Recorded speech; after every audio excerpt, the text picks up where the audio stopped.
Today I'm delighted to be joined by a choir of wonderful poets and a couple of very hard-working editors for a reading from the book Off the Main Road. If you're on the mailing list for Poetry P, you'll have been offered the chance to attend this recording, which took place on Zoom last month. Space was limited, and so we recorded it for those of you who couldn't make it.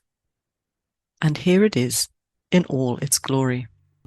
Details of the book, which you should know I've got absolutely no financial benefit from, are in the show notes. A big, loud thank you to all of you who came along and made it a very special day for all the poets and, of course, the editors of the book. It was a very special project, and on a personal note, it was great to see so many of you there. Hello everyone, I'm Patricia, back from my holiday, and this is the Poetry P podcast. As I said, today we've a reading for you from Off the Main Road. If you haven't bought this collection yet, you still can. Details will be in the show notes, and if you're watching on YouTube, it'll be on the slides too. Speaking of which, if you are watching on YouTube, do make sure you've subscribed. It's free after all, and you don't get much for free these days, do you? And of course, if you could do me the favour of liking the video, and maybe even put a comment. It's always lovely to see what you're thinking. For those of you listening on audio, you can leave me a review too, on whatever podcast platform you're listening on. Or maybe just send me an email. Let me know how I'm doing. And perhaps tell me what else you'd like to see me do. Anyway, going back to the reading, you'll remember that David Jacobs came along to tell us about this collection and invite us to submit. Well, more specifically, invite you to submit. And now it's done. I was highly honoured when he and his co-editor, Andrew Shimield, asked me to launch the book at Poetry P. I do have a copy. It's a cracking read, and I especially like that I can read the voices of 6 poets in the one book. Each poet has enough space so that you can get into the rhythm of their voice. Sometimes when it's just 1 or 2 poems, it's a bit more difficult. Today we're going to hear a snapshot from the book. Some of the poets were unable to make it, but David, Andrew, and I read their work, and we can enjoy the poetry of John Pappas and Nick Hoffman as read by them. Now, before we head off to the main road, let's give you a couple of reminders. You really, really need to be on our mailing list, not just because you get chances to hear poets read firsthand and chat to them, but in the very, very near future, we'll have a very special invitation to take part in something you won't want to miss. Do please sign up on the website. It's really simple to do. And of course, tell your haiku poet friends. They won't want to miss it either. Poetry P does have a membership scheme, details in the show notes, with a lot of other things. This offers you special benefits and allows us to offer the podcast free of charge. I do hope you can join up, or maybe buy us a coffee. You can do that via the website too. Last, but definitely not least, in more exciting news, Poetry P will be going to print again. This time with our very first journal of haibun. We've called it Tendrils. Shane came up with the name. You can tell we're staying on a P theme. If you're listening in real time, May 2024, and didn't get your haibun accepted by us in March of April of this year, you do have another chance. You can send us haibun this month. Your deadline, and we're very strict about this, is the 31st of May, and you'll get a reply by the end of June. You too can be part of this exciting new venture at Poetry P. Now, enough of me. Let's go and experience the launch of Off the Main Road. I hope you'll feel it's like you were almost there yourself. Enjoy. As you may know, Poetry P is honoured to host the launch of the haiku collection Off the Main Road, with its editors David Jacobs and Andrew Shimild, both of whom have been on the podcast before. David came along to talk about the search for the poets that he wanted, or that they wanted to include in the collection. You may not have heard that, so I thought before we get to the reading, I'd invite them along for a quiet chat to tell you a little bit about Off the Main Road. David, Andrew, welcome back to the podcast. How do you feel now your baby's ready to launch? Excited, yeah. Yeah, it's been great fun to do the project, and we're very happy with the result, and we're excited about how it's going to fare in the public's eye. You excited too, David? Absolutely, yeah, yeah. No, we're I mean, no, it's a challenge. I mean, I see it's quite a challenge to particularly as regards the sales of it. It would be really nice to do very well on that side. But yeah, it's been a lot of fun. I mean, and certainly reading all the work that we needed to read has been yeah, been illuminating, and I'm almost think it improves my own writing to read everyone else's. Do you know, I find that as well. So let's pretend we know nothing about the project, and you can tell us about Off the Main Road. I mean, we tossed around a lot of ideas for books to begin with, and eventually settled on this, which I think was really primarily Andrew's idea, to actually produce an anthology that with a slight difference of excluding people who had already been showcased via an individual collection, and so that was quite a challenge to see how that went, and we were very pleased with the number of submissions we got in, and the standard of writing that we received. I mean, it was an adventure for us. It was, but yeah, thoroughly enjoyable. What about you, Andrew? What comments do you have to make on the process? Well, just on the creation of the book, right, the actual subject matter we came up with. For me, I thought when I'm reading journals and I see poems by poets, and you get to like poets, and you feel you get to know poets, but in the journals you're seeing like one or two of their poems, and then every 3 or 4 months. And I thought, just had the thought, wouldn't it be nice to see a collection of this person's work? Because I like their poems.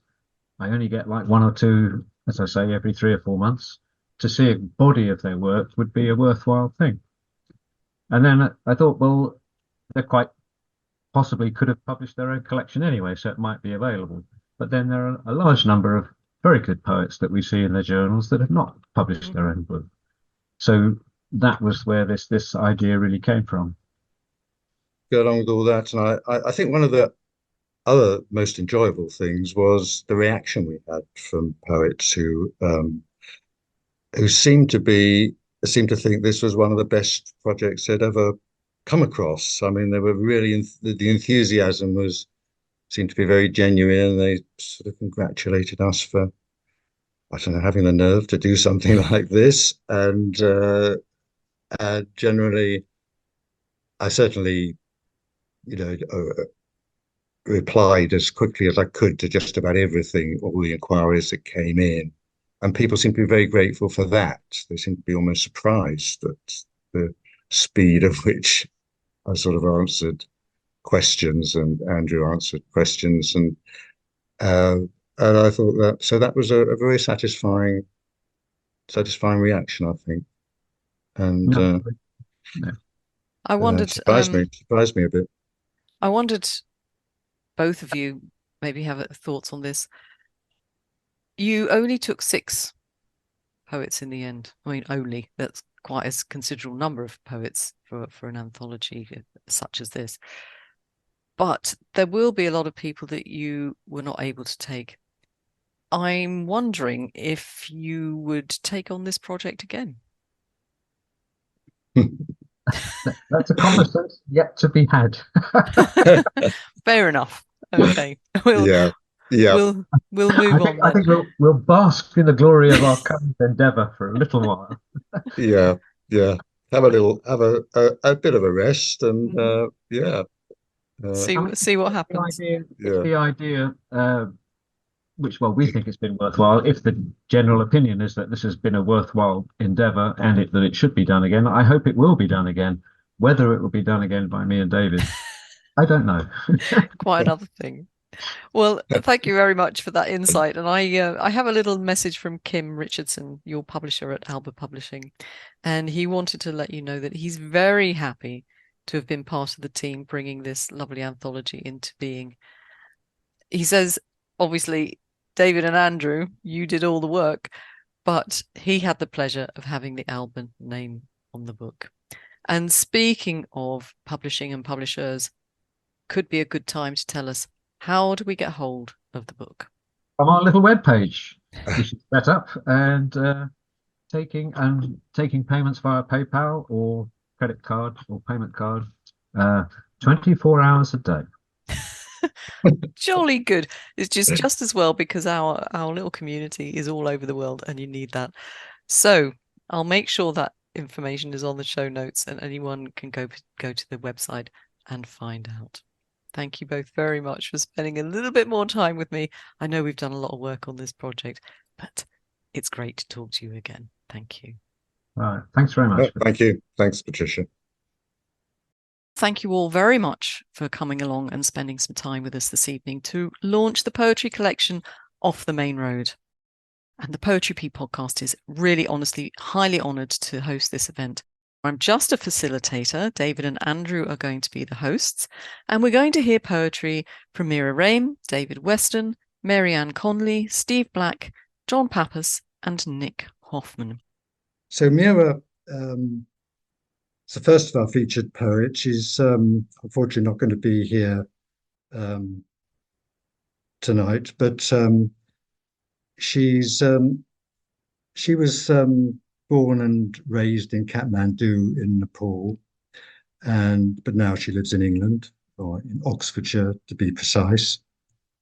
I think her work seems to have really come into prominence in the last few years, and also she seems to have benefited well from participating in various internet haiku groups, which is always, I think, I know that I think my work has benefited from being in the London Haiku Group.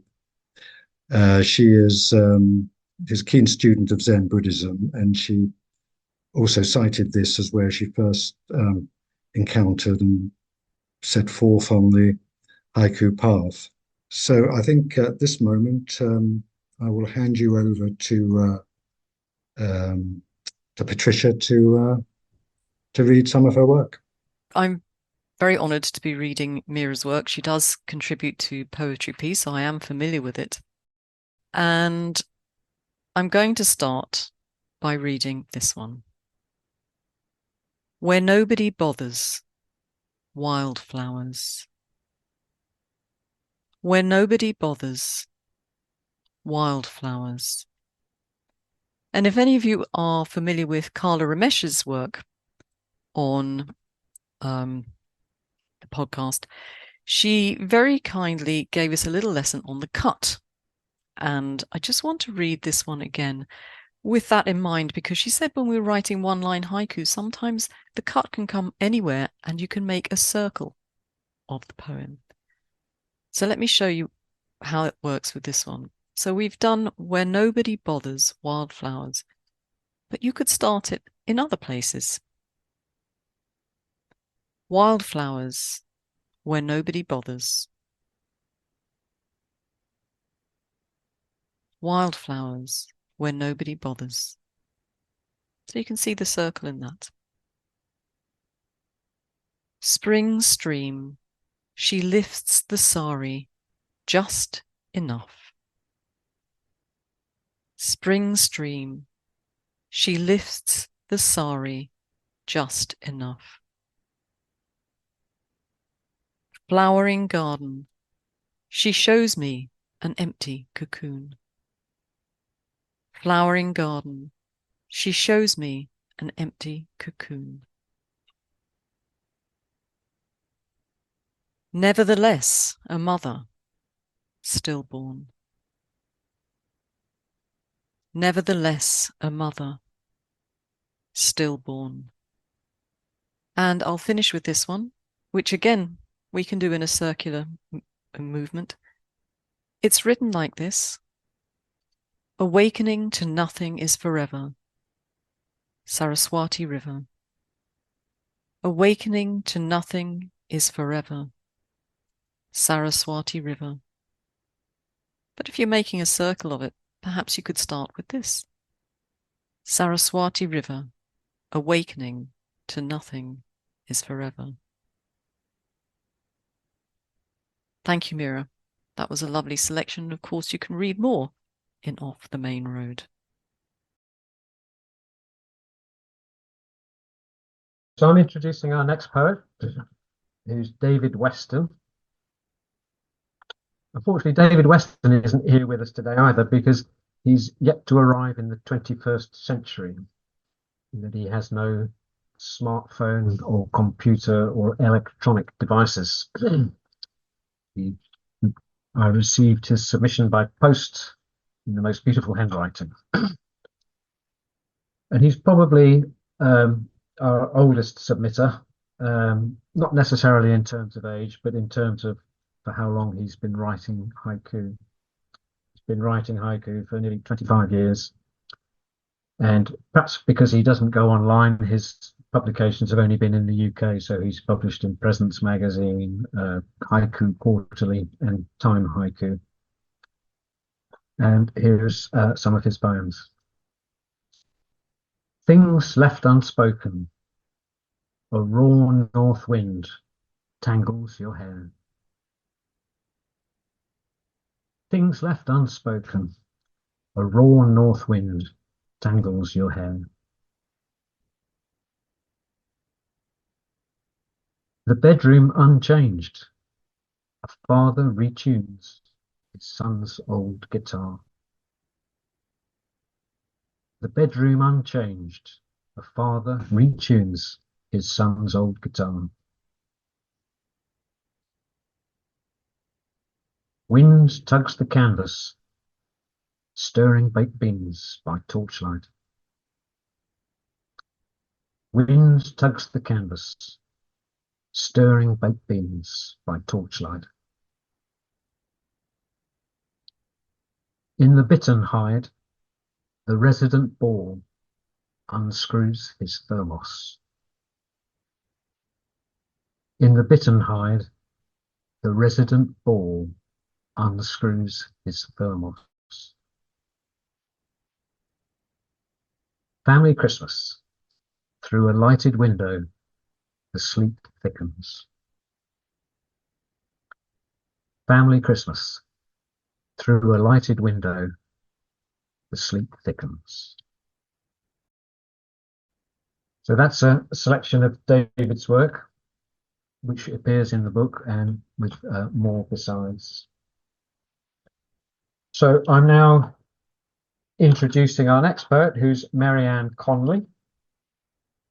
And she's from, well, she lived most of her life in Baltimore, Washington, D.C., where she ran an independent piano studio. She also had a business where she sold G-clay prints of her artwork and did some custom framing. She's now retired, living in the Midwest with her husband, Bob, and two cats, Wilma and Agnes. She's fairly recent to haiku, but she's got some good publication credits in Frog Pond, Modern Haiku, Prune Juice, Fly Spirit, The Heron's Nest, and the Wales Haiku Journal. And Patricia, Marianne requested that someone with a beautiful voice like Patricia might read her haiku for her. So Patricia is going to do so. No pressure then to try and get this right.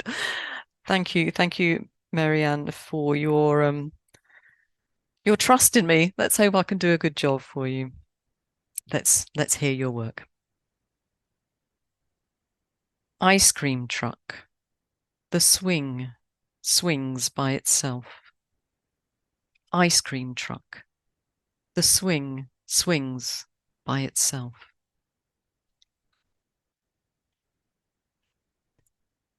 In his book with the door closed.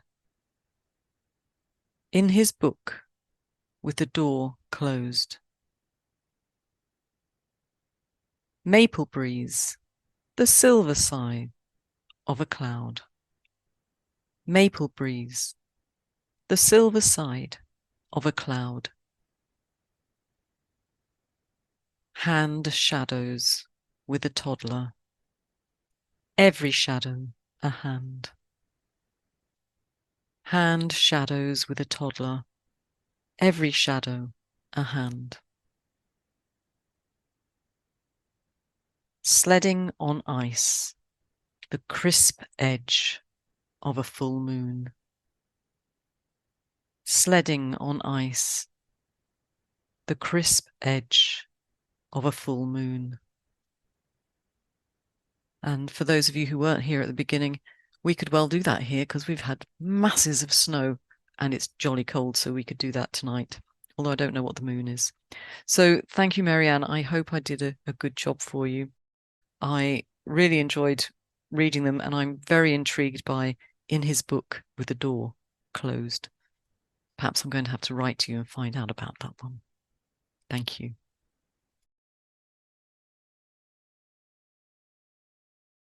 We're now going to turn to another of the authors, perhaps slightly less known than one or two of the others. Steve Black. He's also not, as I say, not here tonight, but he's one of these writers who I would certainly regard as a one-off. His work is highly original, and a short selection like this is difficult to do him justice. So you'll just have to buy the book to obtain maximum benefit. He originated from the southwest of England, and he only began writing haiku relatively recently. And in fact, he started with, he tells me, in 2015 with tanka. So it was after that that he began to turn to haiku and senryū, under the influence of Basho and Morrissey, a few centuries between the two of those, and what he describes as some curious cases in between also influenced him. So you can make of that what you will. He's recently been employed as a road sweeper and a cleaner. And in fact, my own house could do with him right now. But on with the poems and selection that he has chosen for himself. Last View of the Sea from the Prison Bus, Windsurfer. Last View of the Sea from the Prison Bus, Windsurfer.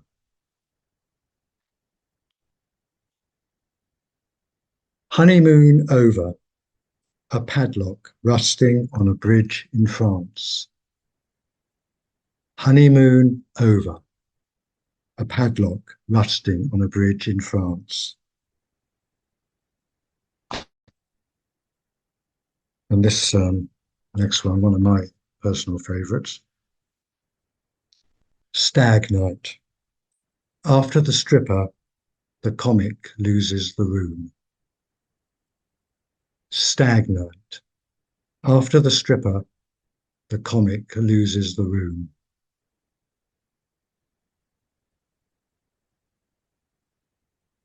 Still Life Last year's sympathy cards gathering dusk. Dust, I beg your pardon. Still life. Last year's sympathy cards gathering dust. And finally, call to prayer. A half-eaten apple on the garden path. Call to prayer. A half-eaten apple on the garden path.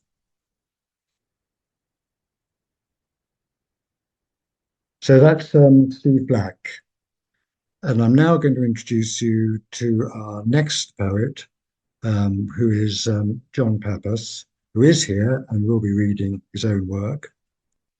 John doesn't just write haiku and write it successfully, but he combines being a family man with his wife and two daughters, as well as being a literature and a semantics teacher. And he combines that with being a drummer and a lyricist of a punk rock band with whom he has recorded 2 albums. So without more ado, I will hand you over to the multi-talented John Pappas. Closed casket. The questions I should have asked. Closed casket. The questions I should have asked. Old Polaroids, a trip through Pennsylvania. Old Polaroids, a trip through Pennsylvania.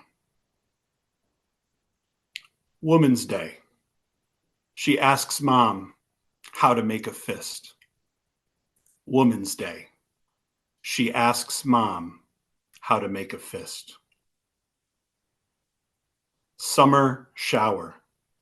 The clack of clams in a net bag. Summer shower. The clack of clams in a net bag. Spring drizzle. My hand warms the quarters in my pocket. Spring drizzle. My hand warms the quarters in my pocket. Thank you.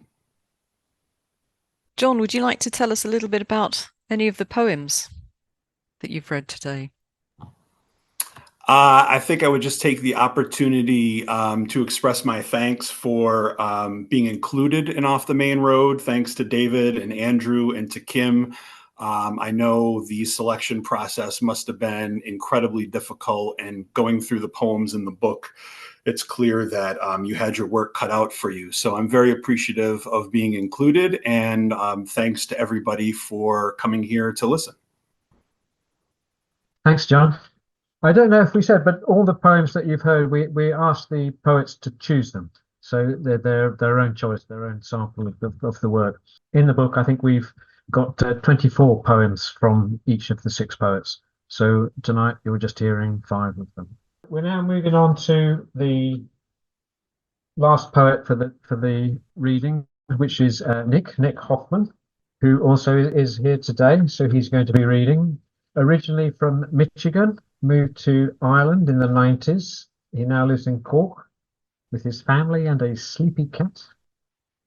He's been writing haiku and senryū since 2008, and they've appeared in a variety of journals and anthologies.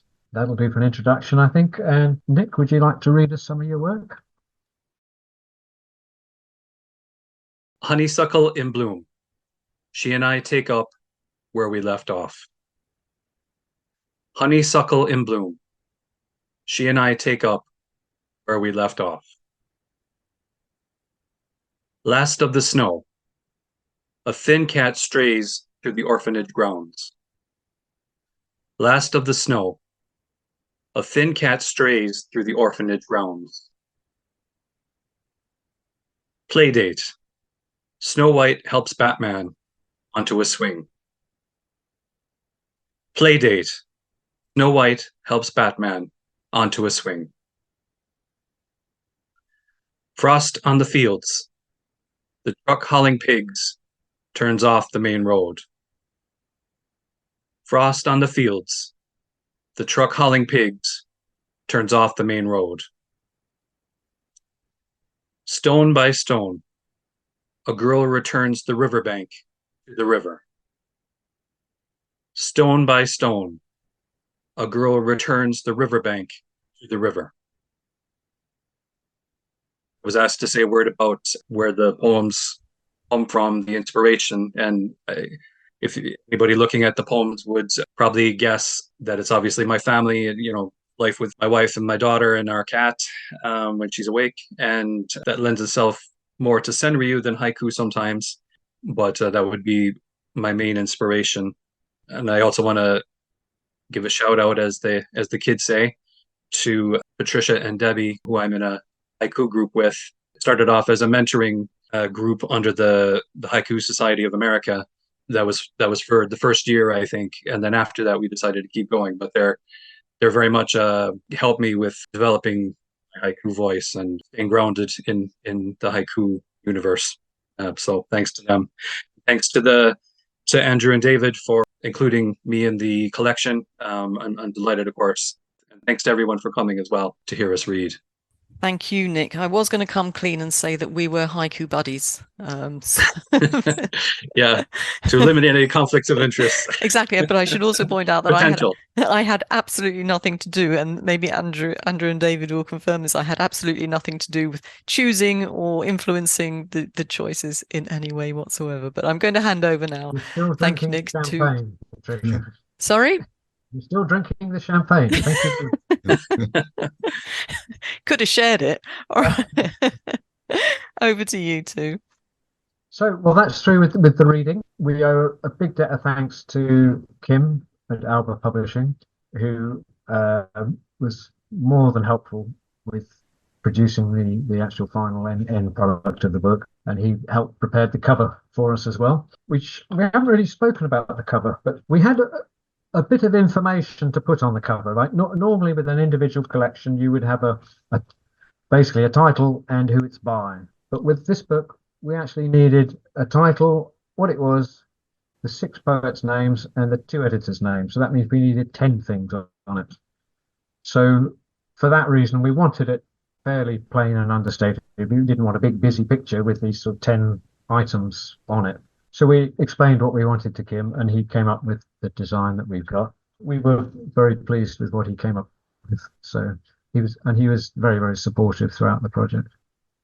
I think just to come in there as well, I mean, at the start of the message that Patricia read out from Kim, he said he was very pleased to put his name to the book, but I think we were also very pleased to have his name on the book. The Alba name is a very good name in haiku circles and haiku publishing, given the quality of the books he publishes. So it was quite a boost for us, I think, as well. And of course, a big thank you to Patricia as well here at Poetry P. No, my thanks to Patricia as well. I mean, yes, absolutely honoured to that you took it on. Thank you. I hope you enjoyed that reading. Don't forget, details of where to buy the book will be in the show notes on the Poetry P website. This is episode 21 of the 7th series. As I said to you before, I really enjoyed reading it. And perhaps, if you buy it, David and Andrew will be encouraged to do this again and get more poetic voices out into the world. I do hope so. I think it was very successful. If you enjoyed hearing that reading, I'd like to offer you another opportunity. Would you like to hear me read some haiku? I was invited onto the Ripples in the Sand podcast to read some of my haiku and, of course, have a chat with Sangeeta Kalarakal. I'll put the details in the show notes if you fancy a listen. If you do go along and listen, let me know what you think. Some of the work is part of a longer piece. Is it something you'd be interested in reading?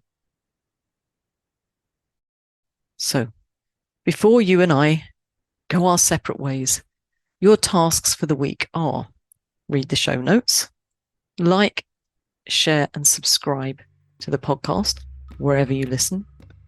It really does help to get new people into the haiku world. And you must have been doing a fair bit of sharing already, because we had quite a few new poets submitting to us last time. Thank you for that. Write and edit and send your haibun if you haven't already. Remember, deadline 31st of May 2024.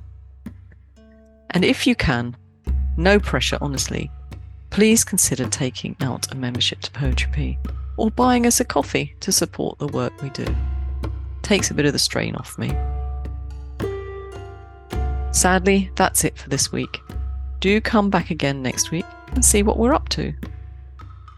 But just as important, until we meet again, keep writing. And if there's anything more you'd like to know, you know what you can do. Just email me. Ciao.